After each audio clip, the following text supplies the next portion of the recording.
Radio Prairie, le podcast qui vous parle d'herbe. Et bienvenue dans Radio Prairie, la seule radio qui vous parle d'herbe, de prairie et de pâturage. Nous vous proposons chaque semaine et tout au long de la saison de pâturage de passer un coup de fil à Luc Delaby et probablement quelques invités pour lui soumettre nos questions, nos réflexions sur le pâturage. Luc est ingénieur de recherche à l'INRAE de Saint-Gilles près de Rennes et à la ferme expérimentale du Pin. Il travaille depuis de nombreuses années sur le pâturage et accompagne le groupe Herbe Franche-Comté depuis 15 ans. Allez, on chausse les bottes, les oreillettes et on appelle Luc en continuant à entretenir les clôtures, à mesurer de l'herbe ou mener de l'eau parce que c'est ça aussi l'avantage du podcast. Cette semaine, c'est le dernier épisode à propos de la complémentation des vaches au pâturage.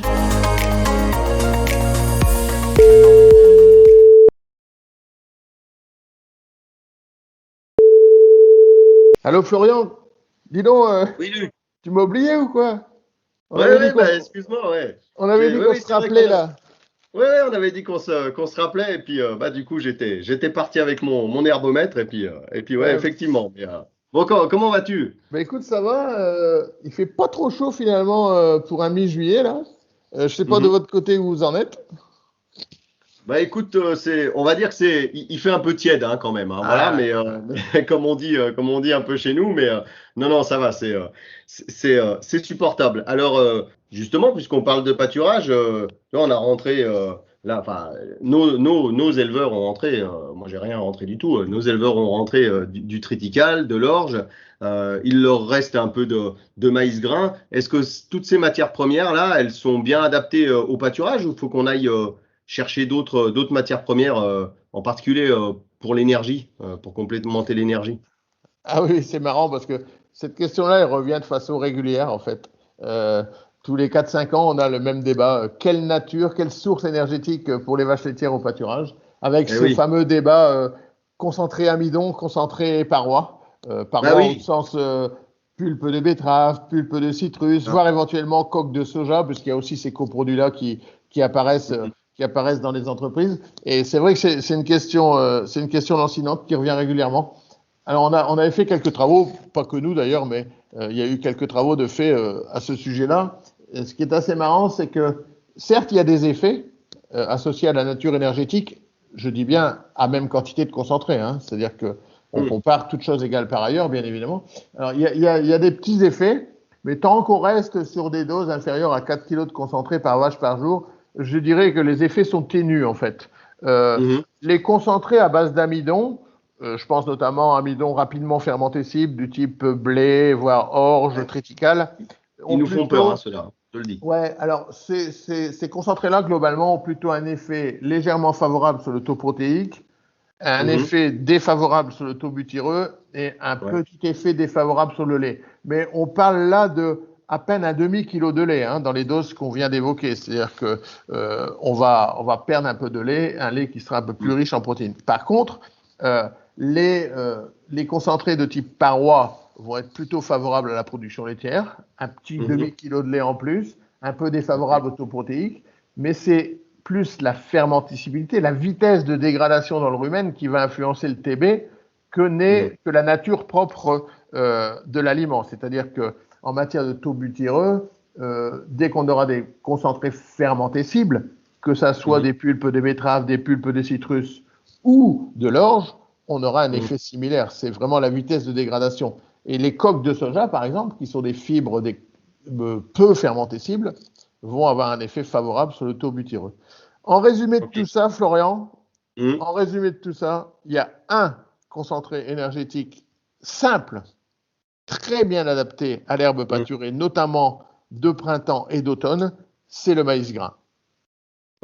Le maïs grain, c'est de l'amidon lentement fermentescible, c'est le vrai compagnon de l'herbe pâturée.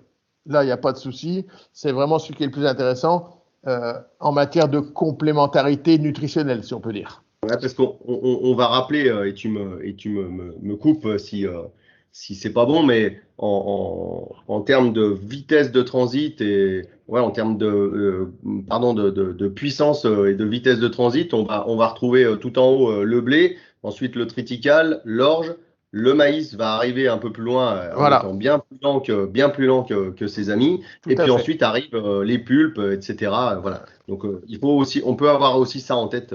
Il y a effectivement toute une hiérarchie en matière de vitesse de dégradation dans le rumen. Alors, ce qu'il faut bien comprendre aussi, c'est que les effets ténus que j'ai évoqués avec des doses inférieures à 4 kg sont beaucoup plus marqués lorsque l'on atteint des niveaux d'apport très élevés que l'on ne recommande pas par ailleurs. Hein. Je me souviens d'un essai irlandais où ils étaient allés de mémoire jusqu'à 10 kg de concentré par vache et par jour. Le concentré à base d'amidon rapidement fermentescible, il avait fait du dégât sur le taux butyreux, qui avait bigrement dégringolé de 5 points, mais derrière, on flirtait aussi avec les problèmes de subacidose, voire de boiterie pour certains animaux. Hein. Donc, à très haut niveau d'apport de concentré, je redis que l'on ne recommande pas, à très haut niveau d'apport de concentré, attention, danger quand même, avec ces concentrés un peu explosifs au niveau du rumen. Ouais. Hein.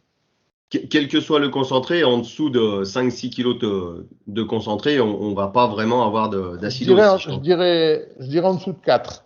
L'acidose au pâturage est exceptionnelle. Il faut vraiment taper dans les forts niveaux de concentré rapidement fermentescibles pour avoir ce genre d'accident. Hein.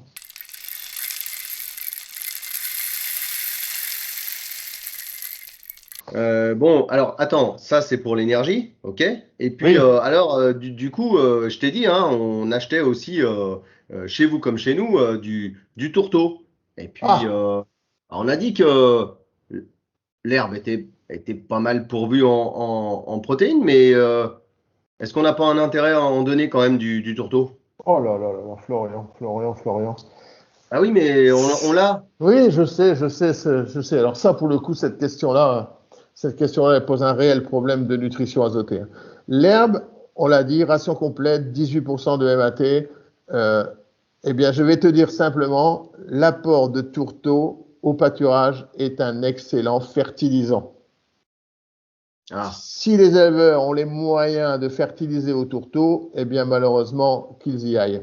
Pourquoi je dis ça? C'est le résumé de quoi? C'est le résumé tout simplement du fait qu'apporter du tourteau au pâturage, c'est apporter des protéines en trop. Parce que l'herbe est déjà généreusement pourvue. On a clairement montré que dès que l'herbe dépassait 14% de MAT, il n'y avait pas besoin de protéines en plus.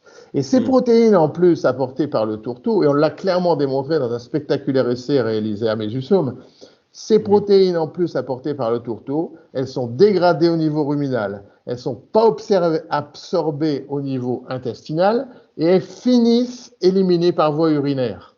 C'est pour ça que je parle de fertilisant. Malheureusement, la vache serait un épandeur. Voilà, mais un mauvais épandeur puisque c'est très localisé.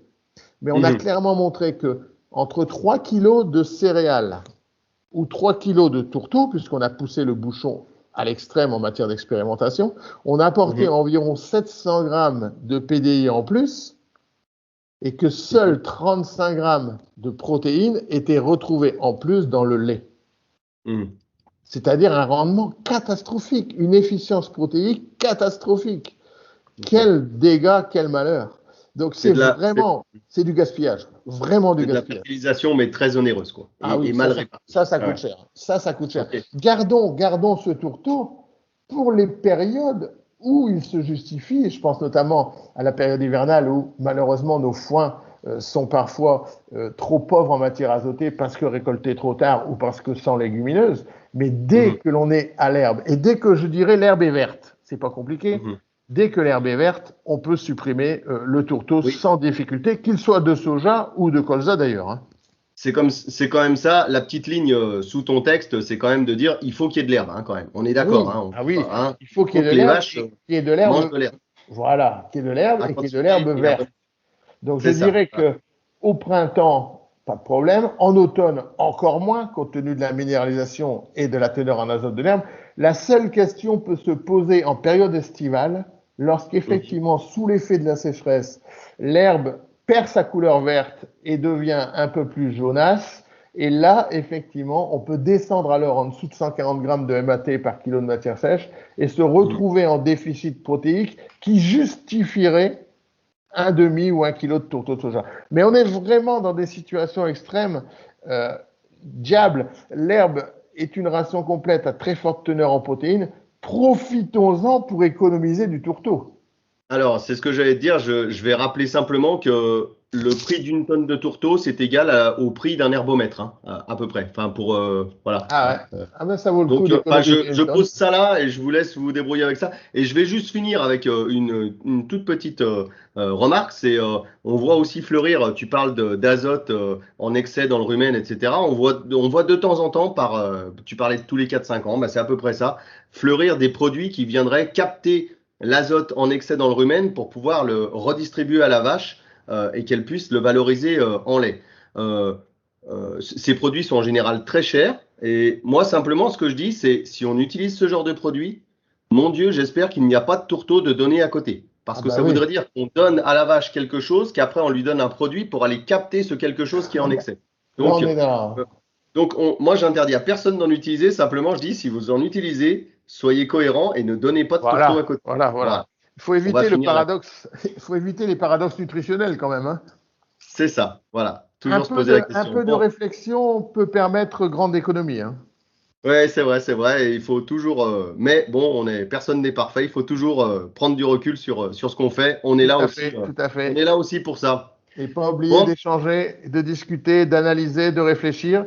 Tout ça, c'est du temps gagné et finalement, c'est de l'argent en plus dans le porte-monnaie. Hein. C'est ça, exactement. Bon, merci beaucoup, Luc. Florian, et à bientôt alors. On se retrouve la semaine prochaine. On parlera, je pense, complémentation, mais complémentation en fourrage. Parce que tu vois, là, on fait les malins. On dit ça fait pas très chaud et ça fait pas si chaud que ça et tout. Ouais. Mais quand on commence à manquer d'herbe, qu'est-ce qu'on fait hein Oui, on va comment préparer ces prairies aussi au retour de pluie. Voilà. On va revenir à ces questions d'équilibre entre l'offre et la demande et gestion du stock d'herbe disponible. Salut Florian, ciao. Allez, réagissez, commentez, interpellez-nous même. Rendez-vous la semaine prochaine et n'oubliez pas de pâturer. Chaque mardi, retrouvez un nouvel épisode de Radio Prairie sur la chaîne YouTube du groupe Herbe Franche-Comté. Radio Prairie, le podcast qui vous parle d'herbe.